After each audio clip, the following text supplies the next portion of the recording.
apresentação do tema Burocracia, a solução que virou problema, será apresentada por Marcel Van Hatten.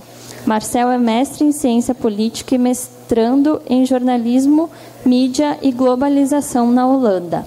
É bacharel em Relações Internacionais e especialista em Direito, Economia e Democracia Constitucional pela Universidade do Rio Grande do Sul.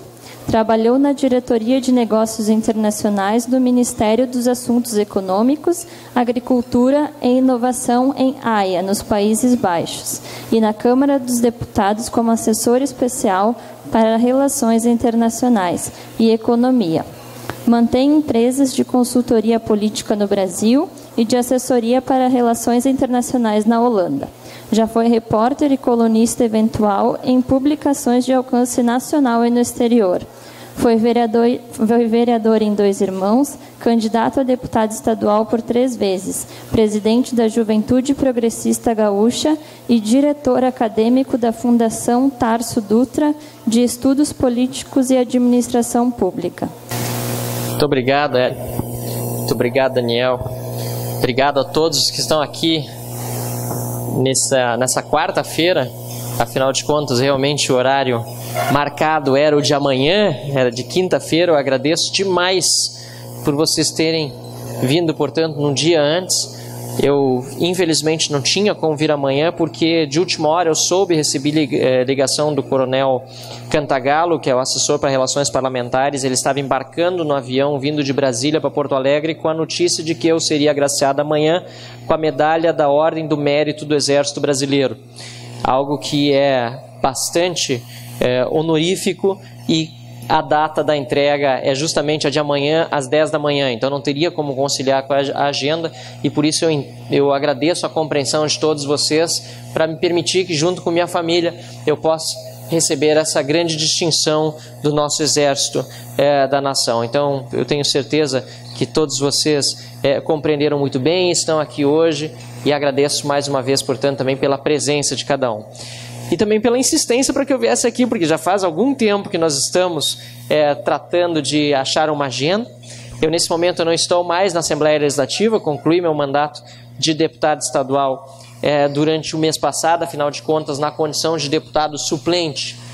Eu teria que necessariamente retornar à condição da suplência, porque os deputados titulares que ocupavam pelo Partido Progressista secretarias no governo Sartori, se quisessem concorrer à eleição nesse ano, precisariam estar de volta à Assembleia Legislativa até no máximo dia 7 de abril, que já passou, e isso, portanto, acabou fazendo com que o meu mandato se encerrasse, digamos assim, não na data aprazada, mas precocemente, se fôssemos avaliar todos os mandatos de deputados. Agora estou em um período, portanto, de retorno à atividade na iniciativa privada, reativando inclusive as minhas atividades de consultoria. Eu tenho uma empresa de consultoria que era ativa antes de retornar à política, e um pouco mais dessa história eu vou contar daqui a pouco, também falando da minha trajetória, porque ela envolve também uma defesa da desburocratização. Afinal de contas, eu percebi que abrir uma empresa no Brasil levava quase 4 meses, e na Holanda, apenas com um documento, em meia hora, eu tinha o meu CNPJ, ou melhor, minha inscrição estadual equivalente na mão e o CNPJ já garantido. Então isso já me fez perceber a diferença entre nações mais livres, mais desenvolvidas, e nações que infelizmente investem no atraso, investem na burocratização de processos, como é o caso, lamentavelmente, de muitas das nossas administrações públicas no Brasil. Mas nós também temos bons exemplos. E durante esse período agora, portanto, eu estou me dedicando a conversar com as pessoas ainda mais do que fazia antes externamente, porque antes, obviamente, tinha muitas atividades internas na Assembleia Legislativa, o que me fazia ter dificuldades de participar de muitos eventos externos. E também estou divulgando o meu livro, que é uma coletânea de discursos que dei ao longo dos últimos 3 anos na Assembleia Legislativa. Eles até têm à venda aqui, conseguimos preparar ele a ponto de estar sendo lançado no Fórum da Liberdade e está em pré-venda no site da Amazon, ou seja, fisicamente apenas nós temos algumas cópias conosco. E durante esse período, portanto, as pessoas podem se inteirar mais do que foi feito ao longo do mandato, com uma seleção dos melhores pronunciamentos divididos por temas, E nestes temas há também prefaciadores como Rodrigo Constantino, João Amoedo, enfim, pessoas que fizeram um pequeno texto falando um pouco sobre os discursos que dei nesse período na Assembleia Legislativa. Muito obrigado, portanto, pela oportunidade que me dão de estar aqui neste meio-dia, oportunidade também informal, acho muito bacana isso, que vocês possam, enquanto eu palestro, os outros almoçam. Normalmente eu digo isso, palestra almoço eu palestro, vocês almoçam. Pode aproveitar esse momento também para, portanto, almoçar e conversar com aqueles que estão à volta para compartilhar um pouco das coisas que eu também estou trazendo aqui. Eu gostaria de deixar também um espaço aberto depois para perguntas que vocês porventura tenham, para que eu possa tirar alguma dúvida. Eu quando vinha e quando conversava aqui logo na entrada diziam, puxa, muitos dizem, eu gosto muito das suas falas, gosto muito dos teus discursos, é tão raro ver isso, são posicionamentos que fazem falta. E aí eu fico pensando, puxa vida, mas fazem falta por quê? Se tanta gente vem me dizer isso, e se é o sentimento da sociedade brasileira, das pessoas realmente que vivem a vida no dia a dia, que eu busco expressar nas minhas falas, por que faz tanta falta? Qual é o motivo que nos leva a acreditar que esse tipo de pensamento e, sobretudo, de posicionamento, porque há muitas pessoas que pensam assim, mas não se posicionam dessa forma? Por que motivo esse pensamento, sobretudo esse posicionamento, está tão ausente hoje na nossa política? E que pensamento, que posicionamento é esse? Vamos deixar claro. Posicionamento a favor dos valores que deram certo em todos os países em que foram implementados e que muitas vezes teimam em não serem implementados no Brasil. Defesa do Estado de Direito, defesa das liberdades individuais, defesa na ética. Ser honesto na política é simplesmente dever, como é dever de qualquer cidadão. O dever de respeitar todas as demais liberdades que nós temos, de imprensa, de opinião, de expressão, de religião, enfim, de respeitar os princípios que fizeram com que nações democráticas pudessem prosperar. Afinal de contas, a democracia que nós defendemos não é uma democracia simplesmente nas palavras, porque se fosse só pela palavra democracia, nós conhecemos nações que se dizem democráticas e populares e que não são nenhuma coisa nem outra. Exemplo da Coreia do Norte ou da China, República Popular da China, ou a Coreia do Norte, que é a República considerada democrática popular da Coreia do Norte. Não, nós defendemos democracia representativa, ou seja, com representantes eleitos que estejam dentro de parlamentos que possam decidir de uma forma independente qual é o melhor futuro para a sociedade.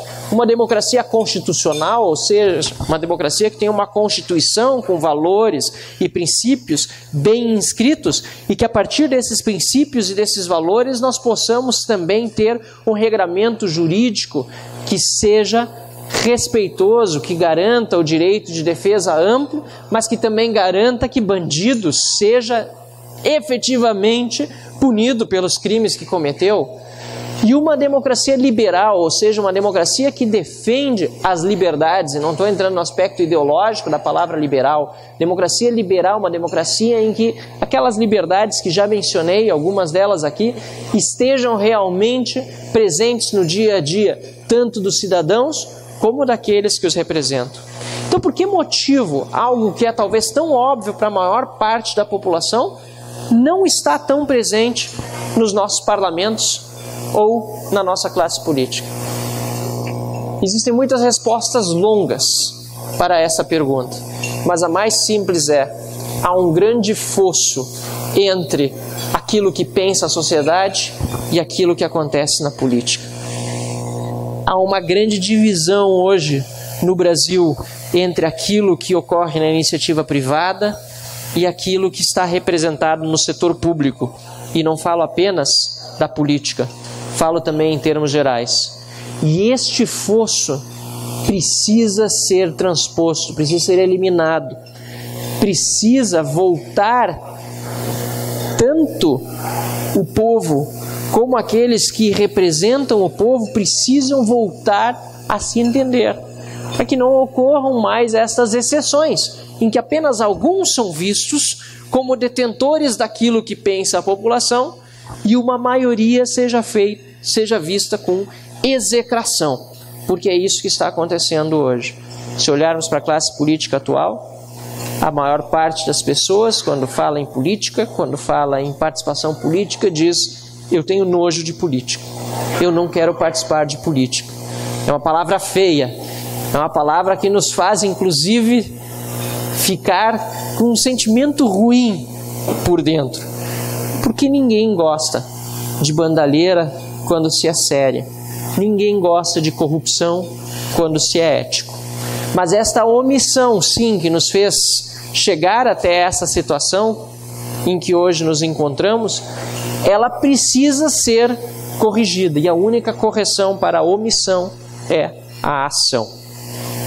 Faz poucos dias eu estive na Brazil Conference, organizado em Boston, nas universidades de Harvard e de Massachusetts, e lá o nosso painel, o painel que eu participaria com outras pessoas de visões distintas, inclusive sobre política, vida e sociedade, o título do nosso painel era Como renovar a política brasileira a partir de 2018, ou melhor, já em 2018. Essa era a pergunta: como renovar a política brasileira já em 2018? E é uma pergunta legítima, é uma pergunta que nos faz, aliás, refletir.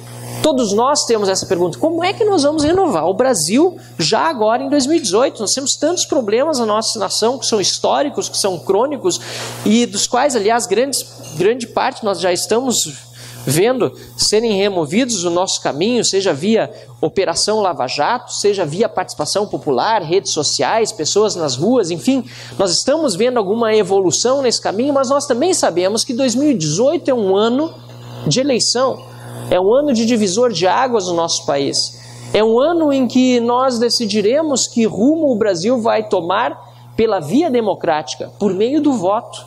E como fazer para renovar a política, portanto, já em 2018? Como eu disse, a pergunta é legítima, mas ela é falaciosa, porque ninguém começa a mudar alguma coisa já em 2018. Nós todos sabemos disso, todos que são empresários, que têm vida de sucesso, que estão batalhando há tantos anos, sabem que não foi por sorte, ainda que a sorte acompanhe muito quem trabalha, não foi por sorte que os senhores e as senhoras chegaram onde chegaram.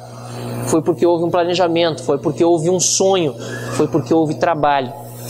E o Brasil está acordando de um grande período de ofuscação da realidade agora, mas não começou a ocorrer agora. Para mim, 2018 já começou há muito mais tempo. Para o Brasil, eu diria, esse nosso despertar presente, de verdade, começou há menos tempo. Mas o meu começou em 2003. Ou seja, o 2018, em que nós podemos renovar a política de uma forma bastante direta nas urnas, para mim começou em 2003. Começou quando eu decidi sair da omissão em que eu via, não a mim mesmo, mas a minha família, as pessoas mais próximas, porque não participam de política, e decidi ingressar em um partido político para ser candidato a vereador no meu município, de origem de Dois Irmãos. Eu já tinha sido repórter de jornal, tinha sido jornaleiro antes, mas eu via, por meio da minha experiência em casa, pai engenheiro civil, pequeno empresário, empreendedor, tinha inclusive uma pequena incorporadora, mãe arquiteta, o peso da burocracia nas costas do cidadão, o peso da ineficiência e da corrupção nas costas do empreendedor, o quanto meu pai sofreu com leis trabalhistas injustas, que felizmente em parte agora foram reformadas, mas imagine, eu despertei lá em 2003, nós estamos em 2018, o quanto e quantos outros empreendedores como meu pai decidiram fechar empreendimentos que geravam riqueza, que empregavam pessoas, porque eram chamados a fazer acordos injustos com quem dizia que tinha feito hora extra e não tinha sido pago, quando na verdade sequer cumpria o horário de trabalho e não havia o que dizer. E vocês sabem que essa é a realidade lamentável, ou pelo menos foi até pouco tempo atrás e agora já se está renovando. Ou a realidade de ver meus pais com contratos com poderes públicos não sendo cumpridos, não sendo pagos e perdendo capital de giro em cidades pequenas e muitas vezes perdendo crédito, perdendo respeito de pessoas próximas, onde eles compravam, onde, enfim, pessoas que eram suas fornecedoras que acabavam ficando desconfiadas, não por causa dos meus pais, que eram gente séria, mas por causa dos corruptos e ineficientes no setor público. Isso me fez despertar, alguma coisa precisava ser feita. Não é possível que essa burocracia, que deveria estar a serviço de quem gera riqueza, que deveria estar a serviço do cidadão, pois, como digo no título dessa palestra, é uma solução que virou problema. A burocracia é algo importante, é algo necessário. Nós precisamos ter regras, nós precisamos ter tudo escrito direitinho sobre como vai acontecer, quem nós vamos precisar procurar no setor público para protocolar um determinado pedido. Enfim, é necessário que haja divisão de tarefas, tanto dentro de uma empresa como no setor público, hierarquia, disciplina. Isso faz parte do conceito de disciplina, de burocracia, se olharmos para Max Weber. No entanto, não é possível que hoje um gigante tenha sido o resultado desse processo de burocratização excessiva no nosso país, que nos fez destruir riqueza. Essa é a verdade. Não adianta um político dizer que vai distribuir renda, como muitas vezes se torna o papo de muito político: vou me eleger para cuidar do social e distribuir renda, quando se está impedindo que se crie riqueza. Que renda que se vai distribuir desse jeito? O que acontece, lamentavelmente, é o que nós vemos em todos os experimentos socialistas. A pobreza se multiplica, porque a esquerda, ela adora, não pobre, a pobreza, porque é da pobreza que ela extrai, por meio da escravização dos mais pobres, os votos necessários à sua manutenção do poder. Ali que a esquerda, sobretudo a mais radical, consegue fazer o seu grande ninho, e é ali que começa a proliferação das más ideias, porque se defende um Estado inchado apenas para si, e como dizia Churchill, é muito fácil esse discurso quando se multiplica a pobreza e os únicos ricos são aqueles que estão no governo. Isso é extremamente injusto. E junto com isso, em 2003, quando eu tinha 17 anos de idade, portanto, já tinha vivido durante muito tempo essa situação em casa, de ouvir pais empreendedores lutando contra a burocracia estatal, além de ter que, evidentemente, prosperar individualmente, buscar o crescimento das suas próprias empresas, lutando no dia a dia. Além disso, nós tínhamos em 2003 o quê? A posse de Luiz Inácio Lula da Silva como presidente da República.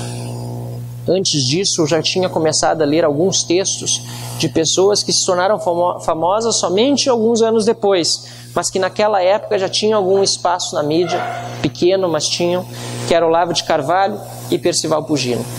Lá com os 13, 14 anos de idade, eu comecei a ler alguns textos desse pessoal, que hoje, aliás, tem muitas outras pessoas que repercutem textos seus e textos diferentes e que pensam, enfim, de formas parecidas, mas não idênticas, mas que começaram a aparecer muito mais agora nas prateleiras de livrarias. Mas naquela época já estava muito claro, por meio daquelas pessoas que entendiam o perigo do totalitarismo, o perigo de um partido que se dizia melhor do que todos os outros, o partido da ética e da moralidade, mas que na verdade, bastou chegar ao poder para mostrar-se pior do que todos os outros. Costumo dizer que o PT hoje, dizia que era melhor do que todos os outros, hoje se esforça para parecer igual, para esconder que é pior. Porque nos últimos anos foi justamente o partido que, se aproveitando de toda a tragédia política, patrimonialista, clientelista brasileira, afinal de contas, não estávamos vivendo num período muito melhor antes, não? Nós vivíamos um período recente de alterações, de privatizações, que felizmente foram aproveitadas pelo governo seguinte, que prosperou economicamente, não por causa do PT, mas apesar do PT. Afinal de contas, conseguiu manter muitas das reformas que haviam sido feitas antes, mas depois não fez nenhuma mais. Um partido que se dizia melhor do que todos os outros chegava ao poder justamente porque havia uma classe política antes muito corrupta, mas se aproveitou dela, comprou ela, para, por meio das negociatas já tão comuns na nossa política brasileira, acabar institucionalizando um projeto corrupto de poder, não de governo. Foi isso que aconteceu nos últimos anos no nosso país, e isso agora se vê muito claramente, mas era realmente difícil ver de uma forma mais clara anteriormente. Felizmente, algumas pessoas me fizeram despertar. Concorri a vereador, procurei um partido político dentre os que existiam na minha cidade, filiei-me à época ao Partido Progressista, pois contava com pessoas empreendedoras, tem uma doutrina, um programa que são muito próximos daquilo que eu penso, e a minha política era muito mais de caráter local do que estadual e nacional, e isso que nós precisamos sempre lembrar: a política começa nas bases, começa de baixo, e muitas vezes não elegemos bem os nossos vereadores e queremos achar um messias, uma pessoa que vai ser um excelente presidente da República sem termos renovado as nossas bases. É importante que nós façamos essa reflexão, e naquela época já, portanto, procurei um partido político, filiei-me, apesar disso significar para mim, que era jornalista, repórter no jornal, uma espécie de mancha na biografia, porque participar da política para pessoas sérias, para pessoas éticas, é praticamente uma mancha na biografia da pessoa. Minha mãe e meu pai, quando souberam que eu ia concorrer, ou que eu tinha disposição em me filiar e participar da política, me perguntaram se eu queria ser ladrão. Tá querendo ir para o lado errado? Nunca te ensinou essas coisas. Por outro lado, felizmente, sempre me apoiaram, porque sabiam que eu estaria dando o melhor de mim. Mas é esta a realidade de quem entra, ou de quem busca entrar na política. E também é consequência da enorme burocracia que nós temos no nosso país. Burocracia até para permitir o cidadão participar da política. Eu hoje estou no Partido Novo. É um partido que está buscando a renovação da política por meio institucional, um partido que não usa dinheiro do fundo partidário, não vai usar dinheiro público para campanha eleitoral, e um partido com os valores que eu realmente tenho como os meus valores. Todos os outros partidos tinham valores, questão obviamente de esquerda, radical, mas os partidos mais à direita no espectro político tinham valores com os quais concordava e outros com os que eu não concordava. O Partido Novo é um partido com o qual eu tenho afinidade de ideias. No entanto, é um partido que, em virtude da burocracia para se criar partidos políticos no Brasil, obriga-se a estrategicamente ter uma estrutura nacionalizada e buscar justamente a eleição de deputados federais, em primeiro lugar, de estaduais, onde tivermos candidatos a governador, que é o caso aqui do Rio Grande do Sul. Aliás, tem 2 pré-candidatos a deputado estadual aqui, que é o Douglas Sandri, de Lajeado, que veio visitar, e o Dentinho, que é o Rafael, que é de Bento Gonçalves, e que também é pré-candidato a deputado estadual, junto na nominata que vai ser feito com o pré-candidato Matheus Bandeira ao governo do estado. Mas é um partido que hoje tem um vereador em Porto Alegre, e é um partido que vai indo pouco a pouco para os municípios, e infelizmente, apesar de representar tantas pessoas na sociedade civil contra esse estado inchado e burocratizado que nós temos, é um partido que vai ter dificuldade de chegar em muitos municípios pequenos.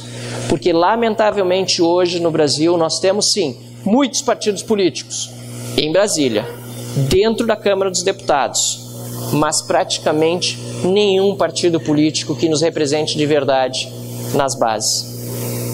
A lei eleitoral, a lei brasileira obriga que qualquer partido tenha abrangência nacional, o que é algo absolutamente antiliberal e antidemocrático.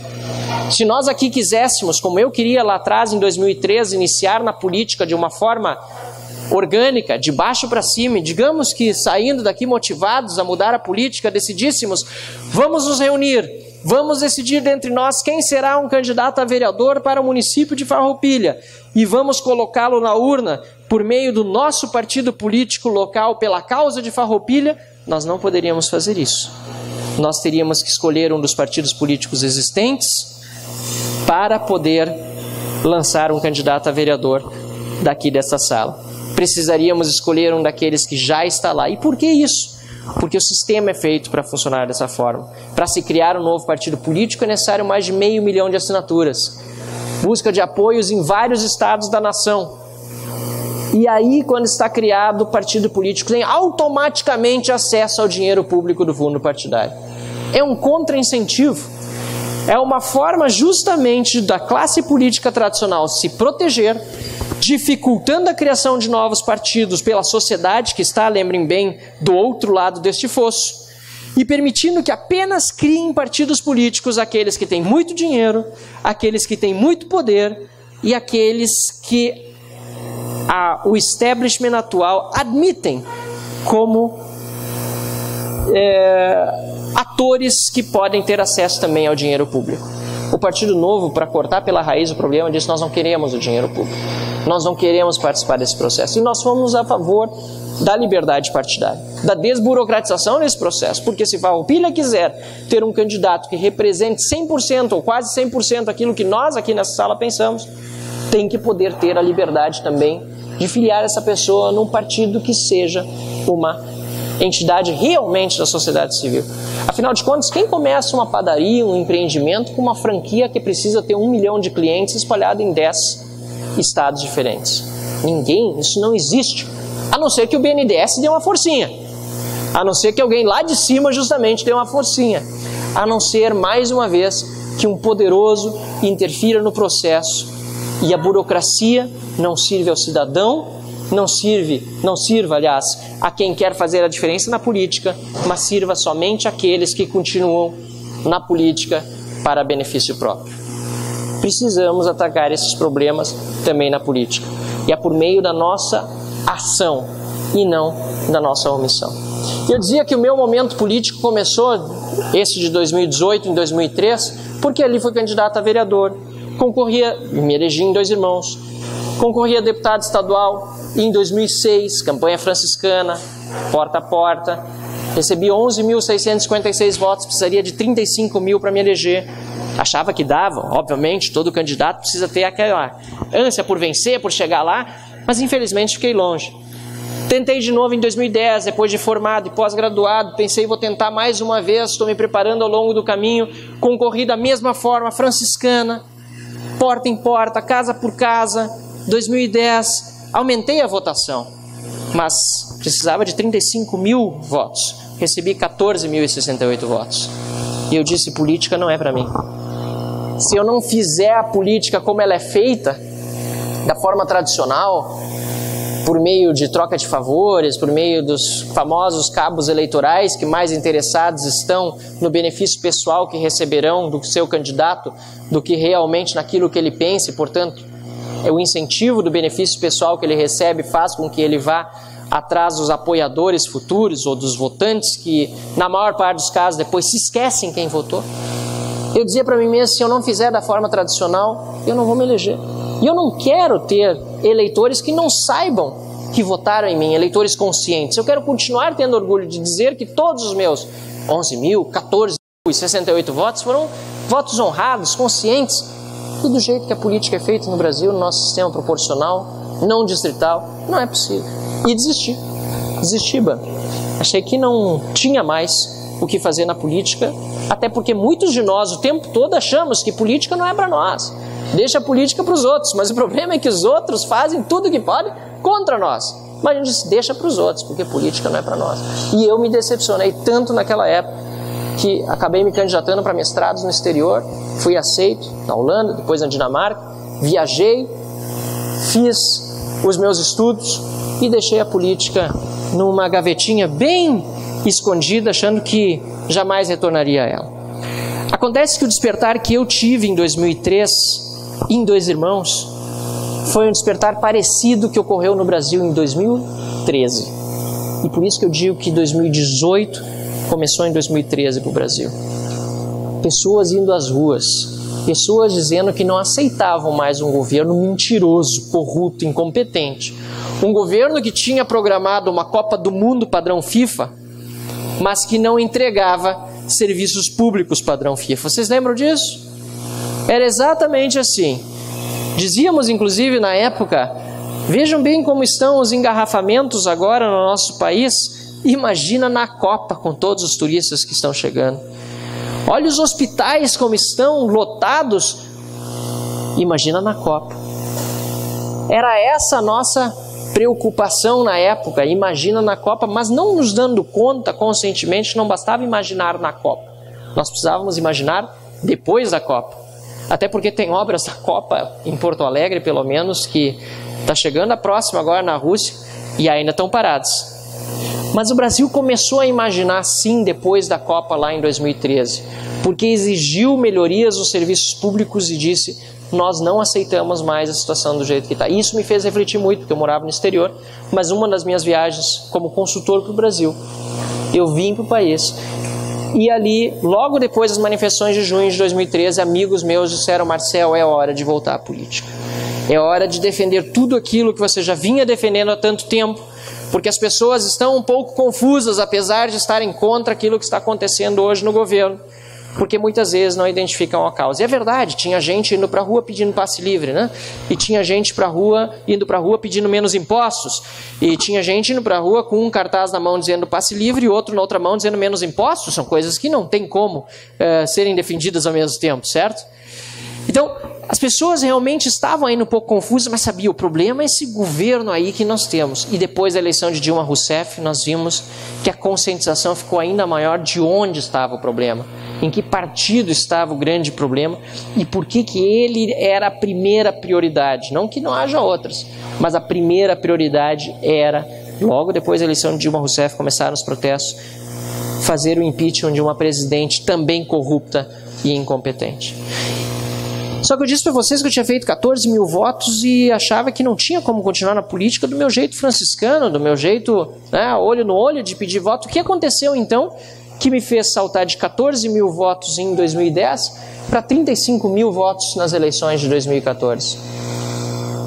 A mesma coisa que fez tantas pessoas se mobilizarem aí às ruas em 2013, em 2014, em 2015, 2016 e de agora em diante para sempre. Redes sociais, participação por meio das novas mídias e voluntariado, pessoas se dispondo a ajudar. Estou vendo aqui o jornalista Guilherme Macalossi também, eu sei que tem programa daqui a pouco, obrigado pela presença. Amigo também que me recebeu naquela época da minha grande indefinição e que me ajudou com conselhos também naquela época sobre retornar ou não à política. Obrigado, sempre muito grande apoiador, parabéns pelo teu trabalho.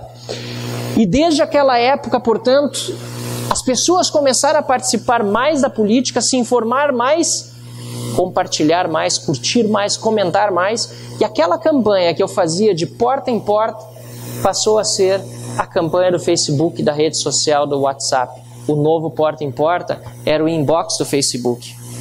Era o WhatsApp das pessoas que estava começando, mas já estava bastante avançado e hoje nem se fala. Aliás, nessa mesma palestra que eu dei lá nos Estados Unidos também, um outro membro da mesa disse assim, olhem o grupo de família de vocês no WhatsApp, quando ele começou, aposto que é perto de 2013, e eu fui lá, foi logo depois daqueles protestos, em julho de 2013, foi quando nós criamos o nosso grupo de família no WhatsApp. Se vocês olharem no grupo de vocês, provavelmente vocês vão ver ali, porque tem a data da criação, quando foi. Isso demonstra como desde aquela época barateou-se também o custo das campanhas contra o desejo dos políticos que estão em Brasília, porque o que mais querem é que a campanha seja cara, que seja difícil o cidadão fazer campanha de uma forma barata. Por isso o sistema do jeito que nós temos e por isso tanto dinheiro público, milhões, bilhões nas mãos de políticos para buscarem a sua reeleição, para baratear o custo da campanha somente pela internet e pelo voluntariado. E o voluntariado naquela época, contei com Douglas, por exemplo, que hoje é pré-candidato a deputado estadual, foi um dos tantos voluntários e muitos do Partido Novo. Eu já era do Partido Novo, eu dizia sempre, na minha convicção, pois não existia oficialmente na época, em virtude de tantas pessoas também que ali naquele partido que ainda estava em formação e estavam me apoiando. E agora, felizmente, posso continuar a minha caminhada dentro da política, defendendo os mesmos valores dentro de uma renovação, mas não desprezando quem está nos outros partidos buscando a renovação interna, porque, como eu disse, é justamente essa grande burocracia que impede que esses partidos atuais se renovem mais rapidamente. E quem está dentro dos partidos atuais buscando a renovação, certamente está fazendo isso porque sabe que não há outra forma de melhorar a política que não seja por meio da própria política. 2018 começou para mim em 2013, no Brasil de uma forma geral mais ampla em 2013 e para todos nós brasileiros vai começar de fato em 2019. O compromisso A responsabilidade é de cada um de nós. Nós não temos outra escolha. Se nós queremos um Brasil que não seja nem aquele do passado mais distante, nem muito menos o do passado recente, nós temos a obrigação de acompanhar um a um os candidatos que estão se lançando, cobrar deles, e se não acharmos que os candidatos são bons o suficientes, candidatarmos nós mesmos. Foi o que eu fiz. Eu deixei uma vida que não era confortável porque era uma vida de jovem, de iniciante. Era empreendedor, como disse, tinha estudado no exterior, estava com uma consultoria montada na Holanda, muito rapidamente, sem burocracia, atendendo empresários que queriam investir no Brasil, ajudando na comunicação intercultural, e vivia em um país em que se respeitava de verdade as liberdades individuais, a democracia, o Estado de Direito. Eu via aquilo acontecer no meu dia a dia. E muitos de nós, eu sei, têm a oportunidade de ou sair do país, ou de incentivar alguém, um filho, enfim, a ir. Mas, na verdade, por mais que morasse e tivesse morado em países desenvolvidos, eu não me sentia realmente cidadão 100% daqueles países. Porque eu sou brasileiro, sou patriota, minha família está aqui, meus amigos estão aqui, minhas paixões estão aqui. É aqui que eu preciso fazer a minha parte. E aí que durante esse processo eu me dei conta de que eu não queria viver em outro país, eu queria viver em outro Brasil. E esse outro Brasil é responsabilidade minha fazer ele acontecer, é responsabilidade nossa, é responsabilidade de cada um que vai às urnas no dia 3 de outubro. 7 de outubro esse ano, né? 7 de outubro. Porque muitas vezes nós nos queixamos da qualidade dos candidatos. E realmente é importante que qualidades tenham os candidatos, que os candidatos tenham formação, eu mesmo busquei. É importante que nós tenhamos pessoas competentes na política, óbvio, mas precisamos nos preocupar com a qualidade dos eleitores também, porque se o político deveria passar por curso, tem muito eleitor que por falta de passar por um curso de mínimo conhecimento político, chega na hora da eleição e vota em qualquer opção. Quem é formador de opinião tem responsabilidade nessa eleição de não deixar isso acontecer. Não deixar as pessoas votarem em qualquer um, e muito menos em branco ou nulo, porque isso não contribui. Só contribui para quem vai às urnas votar em quem não é honesto, em quem é incompetente, em quem é incorreto. Essa é a reflexão que eu queria deixar para vocês aqui, e gostaria de desejar a todos ainda um 2018 muito feliz. Já estamos em abril, mas nós precisamos desejar um 2018 muito feliz, mas sobretudo um 2019 que represente de fato a mudança política que nós queremos já no nosso Brasil. Muito obrigado.